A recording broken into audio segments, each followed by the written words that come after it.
Assalamualaikum warahmatullahi wabarakatuh.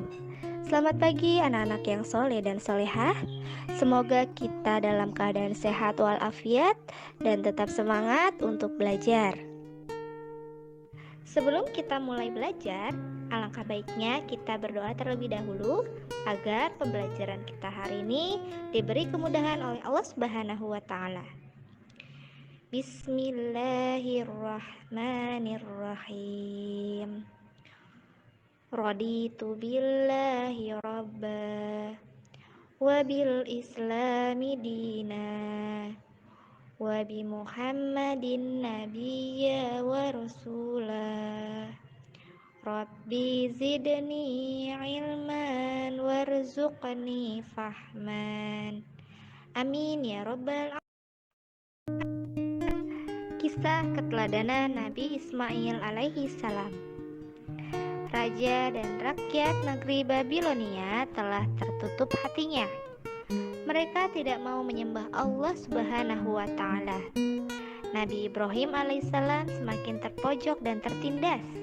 Melihat keadaan demikian, Nabi Ibrahim alaihissalam memutuskan untuk hijrah dari Babilonia ke Palestina bersama istrinya Siti Sarah.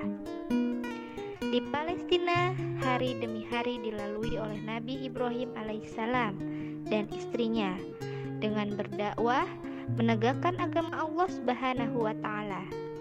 Di Palestina, Nabi Ibrahim dan istrinya hidup damai. Hari demi hari, usia Nabi Ibrahim dan istrinya semakin bertambah dan semakin menua. Akan tetapi, Nabi Ibrahim alaihissalam dan istrinya belum dikaruniai seorang anak.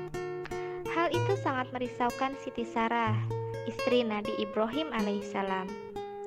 Siti Sarah lalu menyuruh Nabi Ibrahim alaihissalam untuk menikah dengan Siti Hajar. Tujuannya agar Nabi Ibrahim alaihissalam dikaruniai seorang anak. Akhirnya, Nabi Ibrahim alaihissalam menuruti perintah istrinya itu. Alhamdulillah, setahun kemudian lahirlah Ismail dari Siti Hajar. Tak lama setelah kelahiran Nabi Ismail alaihissalam, Nabi Ibrahim alaihissalam mendapat perintah dari Allah supaya memindahkan Ismail dan ibunya ke suatu lembah yang jauh, tandus dan tidak berpenghuni. Tak lama setelah kelahiran Nabi Ismail alaihissalam, Nabi Ibrahim alaihissalam mendapat perintah dari Allah supaya memindahkan Ismail dan ibunya ke suatu lembah yang jauh, tandus dan tak berpenghuni. Sebenarnya, tugas itu sangat berat. Namun karena tugas tersebut adalah perintah Allah Subhanahu wa Ta'ala, Nabi Ibrahim alaihissalam melaksanakannya. Hajar sangat memahami bahwa suaminya adalah seorang nabi dan utusan Allah. Dengan sabar dan ikhlas, Hajar pun mengikuti kehendak Allah tersebut. Lelah masih belum hilang. Perintah Allah Subhanahu wa Ta'ala sudah datang kepada Nabi Ibrahim alaihissalam. Di Mekah, Hajar dan Ismail harus ditinggalkan. Padahal tempat itu sangat gersang. Tak ada air dan tanaman yang subur. Nabi Ibrahim alaihissalam mengatakan kepada istrinya bahwa ini adalah kehendak Allah Subhanahu wa Ta'ala dan harus bertawakal kepadanya. Hajar mematuhi perintah Ibrahim alaihissalam dengan sabar. Beberapa hari kemudian persediaan bekal sudah habis. Tak ada lagi makanan dan minuman. Hajar kebingungan, kemana ia harus mencari makanan. Kebingungan bertambah manakala terdengar tangisan Ismail kehausan. Hajar melirik ke kanan dan ke kiri, pandangannya ke sana kemari mencari air. Ia berlari menuju Bukit Sofa, barangkali bisa mendapatkan air. Ternyata tidak ada air sedikit pun. Hajar dalam keadaan tidak berdaya dan hampir putus asa, namun pertolongan Allah datang kepadanya.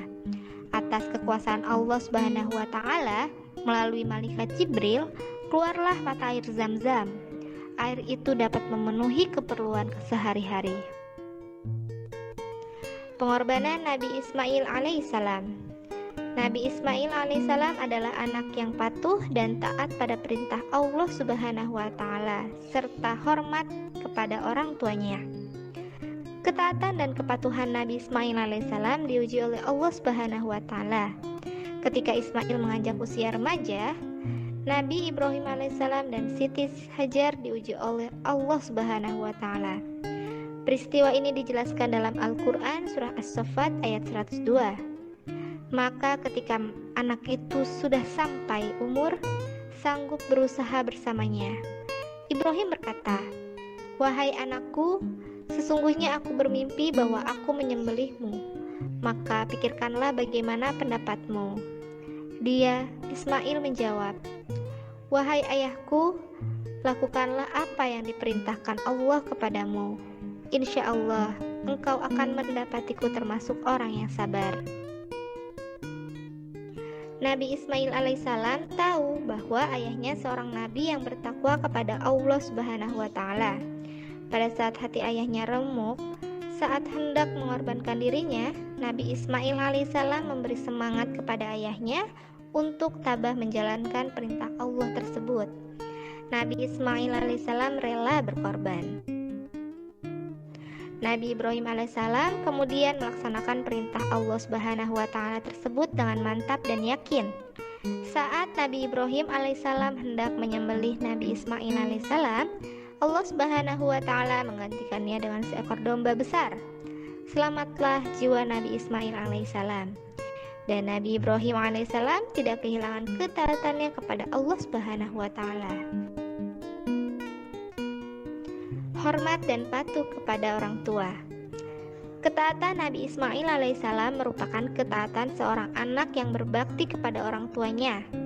Nabi Ismail alaihissalam meyakini bahwa perintah untuk mengorbankan dirinya adalah perintah dari Allah Subhanahu wa Ta'ala yang tidak bisa ditolak. Berbakti kepada orang tua merupakan kewajiban setiap anak. Berbakti kepada orang tua akan menjadi berkah dan pahala bagi anak. Bahkan akan memberikan pahala yang mengalir bagi orang tuanya. Hormati dan taatilah orang tuamu. Jika mereka sudah tak ada, doakanlah mereka agar dosanya diampuni dan semua amal kebaikannya diterima. Baik anak-anak, tugas hari ini adalah kalian kerjakan Ayo Berlatih 1-5, kerjakan di buku tulis kalian masing-masing. Semangat anak-anak!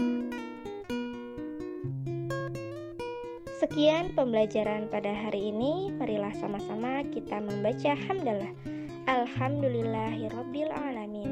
Sampai jumpa di video pembelajaran selanjutnya. Tetap sehat, tetap semangat. Wassalamualaikum warahmatullahi wabarakatuh.